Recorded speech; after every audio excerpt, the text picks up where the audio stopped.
आज संध्या के पहुंच गए रो हिंदुस्तान अखबार के पत्रकार हथिन और शिक्षक भी हथिन सतीश मगहिया जी। इनके भतीजा के आज हले 27वां पूजन कार्यक्रम समय में पहुंचलिए। और बाद नाश्ता पानी के बाद कोल्ड ड्रिंक के आनंद ले रही कि लगने देखो पहुंच गल की दैनिक भास्कर के पत्रकार हथी अजीत जी।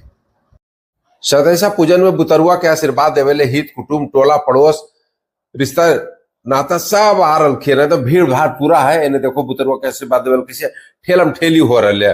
इन्हें सरजू जी आशीर्वाद दे रखी है बच्चा के। और बाद देखो अजीत जी भी दिल के ऐसे में हम कैसे पीछे रहती है। अब बच्चों को ले लीजिए जरी आजा। मगहिया गुरु जी के तरफ से बहुत बहुत बच्चा के बधाई। माए बाप के साथ साथ अपने समाज और देश के भी नाम रोशन करते, यही हम सबके शुभकामना है, आशीर्वाद है ना। पढ़ना लिखना है मन लगा के चलिए हाँ करे। यह बुतरुआ के धूमधाम से 27वां पूजन होले। एकरो बाबूजी मास्टरे हथिन। घारा के अंदर बुतरुआ के चाची और घारा के बाहर ओकर दादाजी देखो आगंतुक के सेवा सत्कार में लगल हथिन।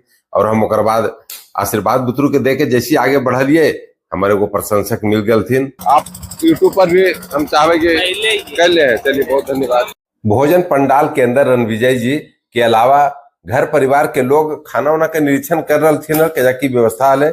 हम सभी भोजन के आनंद ले लिए। पूरा बहुत स्वादिष्ट भोजन है। हम सब चल रही भाई खाना वाना हो गलो। अब हाँ तोर भतीजा के भी आशीर्वाद बढ़िया से दे दिलियो कि नाम रोशन करे समाज में। चलिए ठीक है बाय। कृष्णनंदन जी से भी विदा ले रही है सबसे। ठीक है बाय। रात के अंधेरा में ही निकल गलियो। देखो लाइटवा रोडवा पर कितना सुंदर लग रहा है रंग बिरंगा।